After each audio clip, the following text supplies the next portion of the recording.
So my name's Rick Fowler. I've been teaching martial arts now for 42 years at Irving.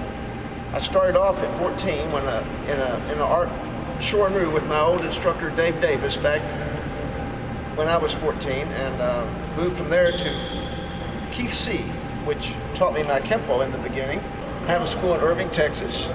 I've been teaching martial arts now for over 40 years. I teach Kenpo at Parker Kenpo, American Kenpo. I started off in Shorin-ryu back in,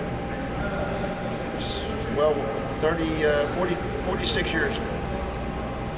I went from the Kenpo art. I've done that forever. I've been teaching that in my school full time, and then I also do the Filipino martial arts for the last 27 years.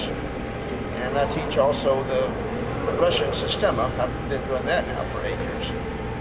We also have a jiu-jitsu program at the school, but for the most part, that's something that's kind of a sideline. My first instructor was Dave Davis, Shorin-ryu. That was 46 years ago when I was 14. And then Keith C was my second instructor. I trained with him 6-7 years. I've also trained with David Ceniceros, Huck Planas, Steve LaBounty,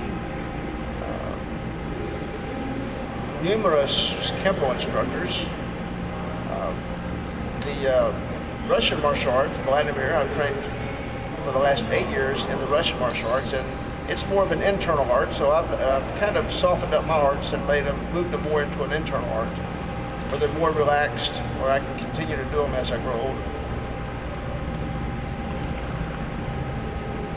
I started doing the Filipino martial arts almost 30 years ago. My instructor is Danny Inosanto. I've trained with him and brought him in for seminars at my school for 10 years. He now teaches in Dallas once or twice a year. I'm not the one bringing him in now. I'm a